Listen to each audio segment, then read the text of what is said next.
Alright guys, welcome back to Frugal Homestead. So today, if I told you you could turn these pieces of cardboard into fuel to heat your home, would you be interested? Come along as we talk about the next series of briquetting. Okay, for those of you who haven't got to see the first video where we did it with paper, these are briquettes. As you can see, they're hard as a rock. These have been drying for about 10 days. These are made out of cardboard. Now, what you do is you soak the cardboard.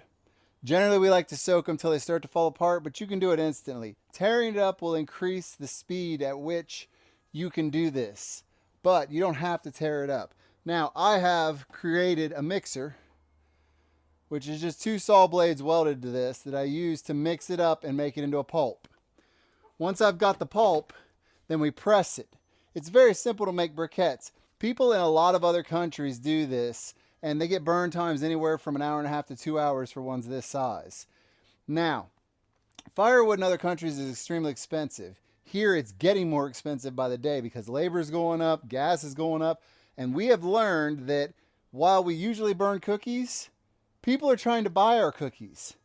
So rather than burn so many, we're going to show you how fast it is to turn basically junk into a burnable fuel. Make sure you stay tuned. You're not going to want to miss this one. Alright, so your starting point is cardboard. This kind of egg cartonish cardboard stuff is excellent. If you can find this, this stuff's great. But we all have Amazon boxes.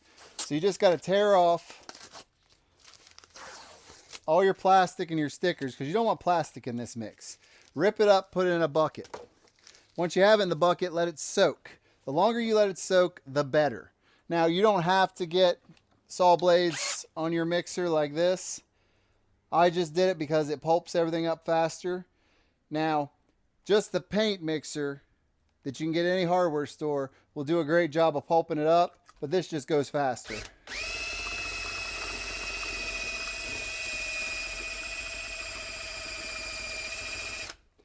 So I think you get the idea. I'm sure the camera was shaking real good there too. Alright, so now you got your pulp mixed up, it's time to press it out. Alright guys, so this is the Vita XL press. This does 4 briquettes at a time. Now they do sell ones that do 1. I will leave links to this down in the description box so you can go check it out if you want. This exact one runs between $80 and $100 depending upon where you get it. But I will say the arms on it that presses down is not so good. So when you would use this, you have 3 parts. You have the base, you have the holders, the briquettes, and you have the press. Now, you'd fill it with material, put the press in, and what I would recommend is step on it. And that will push it down. Using these to crisscross, they're very, very flimsy. So when you're pushing, you're bending these. I don't use these. I have a press built. I will show you guys how I do it. So we'll go ahead and fill it here on the floor just because it's easier for me to film.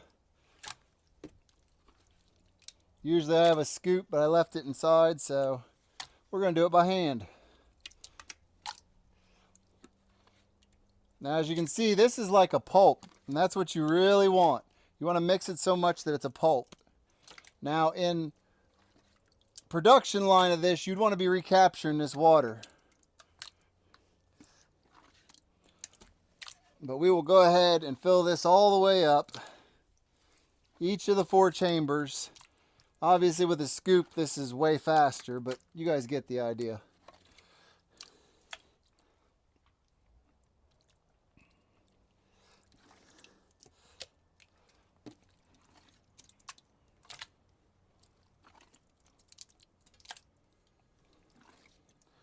And once you have your kind of your system set up, it won't be near as messy.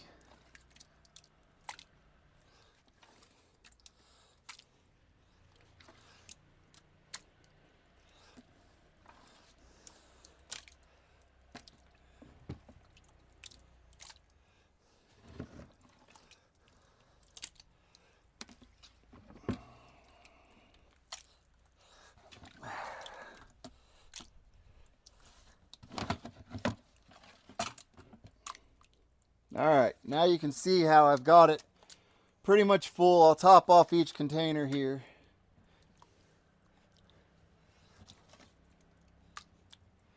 All right, and now you're going to put your presser plate in.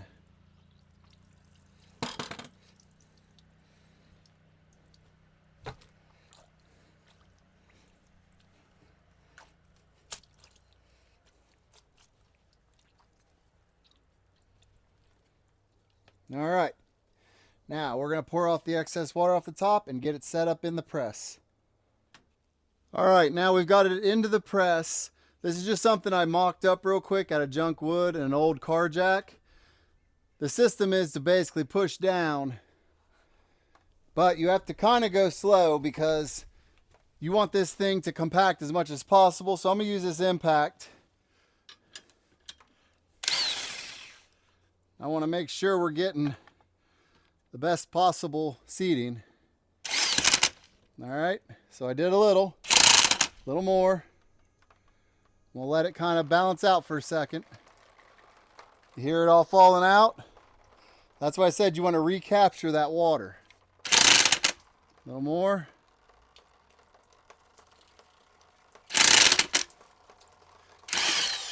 All right, I'm going to pull it up. We're going to pull it forward and I'm going to hit it one more time.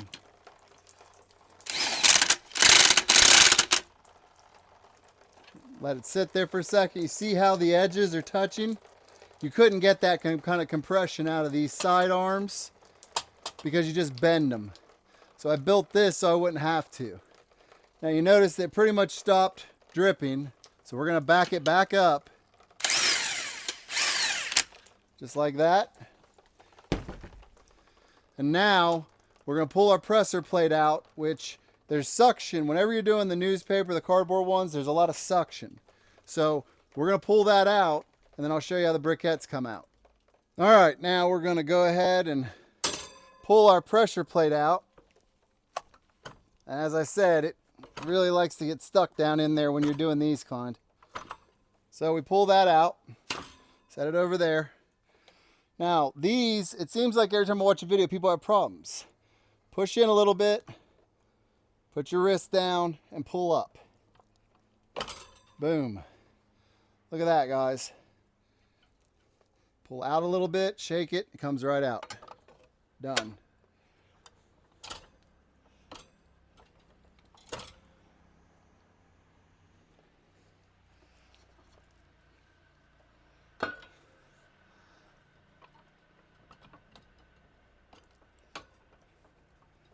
Nice and easy.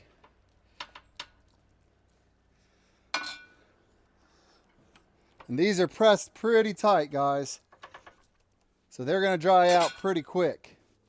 But as you can see, just that fast, I made 4 briquettes, plus having to film it. It takes time. So you would probably be able to bust these out in about 2 to 3 minutes per batch if you mixed up a big batch and we're just kind of getting used to doing it. So as you can see, they are ready to go. We just let them dry. Summer sun, 5 to 7 days, these things would be dead dry. Next to my wood burner, it takes about 7 to 10 days to completely dry out and be able to burn. But that's what we need to talk about because no one wants to do that in their videos. So let me show you how they burn because that's what everybody wants to see. Just like charcoal, one big red ball. So let's do a burn test. All right, guys, now it's time for the burn test. So we're going to be starting at 7:30. All right, and for those of you who haven't seen our previous video, the paper briquettes did 1 hour and 15 minutes pretty comfortably. Now we're going to go with cardboard in this one. So I have some pine in there that's been burning down. The stove has to be a little warmed up because this is a reburner. It's not a catalytic, but it reburns, so it's better than just a standard box stove. So we're going to throw 2 of these in here. All right, just like that. And we're gonna give them a second here with the door open to take off. I'm guessing with it being cardboard, it's gonna take a little bit longer to get started, but it looks like they're starting to catch pretty good. Let's give it a second. Oh yeah, taken right off. Now it is nighttime, so I'm not going to be able to show you the pipe outside right now, but you can go back and check out our paper one and see how cleanly these burn. And in the end, there's almost no ash compared to burning wood. Now cardboard has a much lower BTU than, say, wood, but a higher BTU than paper. So as we do more of these briquette videos, you're going to see the difference of heat they put out and how long they burn and BTUs and stuff. But clearly these are starting to burn well. So I'm going to go ahead and put you on a time lapse. We'll come back in a half hour and see where we're at.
Alright guys, so it's 7:59, which means it's been a half an hour. You saw that time lapse. They're really not breaking down that much. They're not ashing over as much as I anticipated.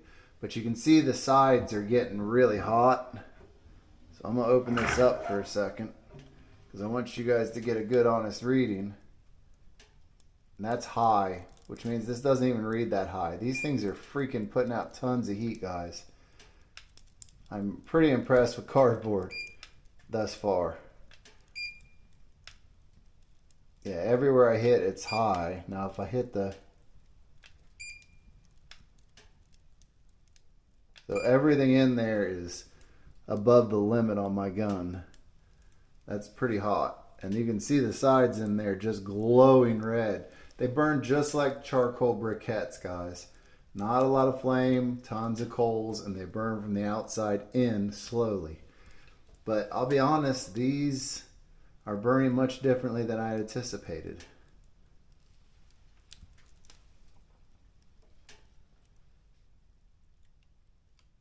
So we'll go ahead and give this another 30 minutes, and then we'll come back and then we'll poke them a little, even though we probably shouldn't, because it does break them and make them burn faster. Okay, so we're at 8:28, basically 8:30. So we are 1 hour in, and we're gonna open it up here.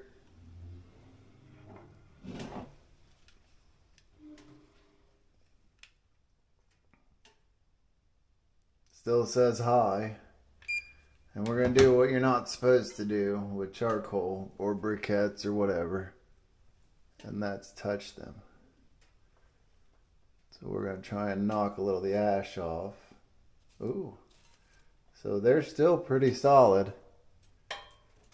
Oop. Rolled that one down the hill. So basically, they're still solid. Alright, so now you can kind of get a better view of what's left of them. I think we're clearly going to make it another half an hour.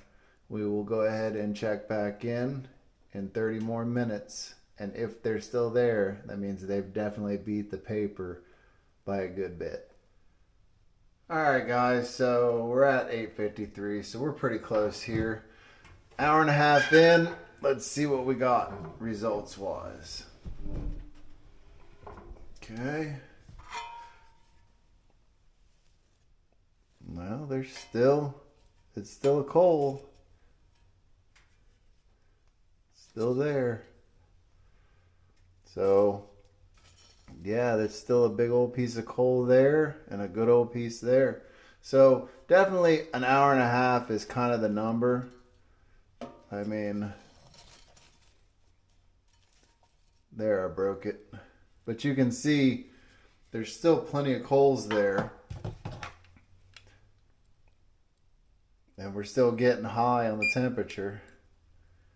The fire blocks inside there, fire bricks, are only 460 degrees, but we're still going over high as far as the briquettes go. So we definitely have seen that the cardboard briquettes have a longer burn time and a higher heat, higher BTU than the paper. So make sure that you guys subscribe, because the next one's going to be sawdust. And then after that, we're going to be doing something that I guarantee you none of you thought of as far as briquette making. But we're getting free heat. You know, all of you have Amazon boxes floating around. Cardboard is becoming the most plentiful resource around. It used to be newspaper. Not that many newspaper companies still producing. So knowing that we can use all these cardboard boxes and basically recycle them for free heat is pretty amazing. Now, I can do 4 of these in about 3 minutes, not counting mixing, as far as pressing them out and getting them laid out to dry. So I think it's a very viable solution to get some free heat for your house. But with that said, if you haven't already, and I don't know why you wouldn't have, go down, hit subscribe, hit the bell so you can see all the notifications when we release new videos. Give us a like. Let us know down in the comments, what do you think of this? Do you think this is something that you could use? I really think people maybe that live in a townhome that have the fireplaces, this could be a really nice thing to do as like a project with your kids, or even just on a Saturday morning drinking some coffee, make some briquettes real quick, let them dry. And then if you ever have power outages in the winter, this is a much cleaner way to deal with it, because you get a lot less ash, a lot less smoke. And to be honest, you can probably pick up the resources for free to do it. Firewood's not getting any cheaper, guys. So with that said, I will see you in the next one.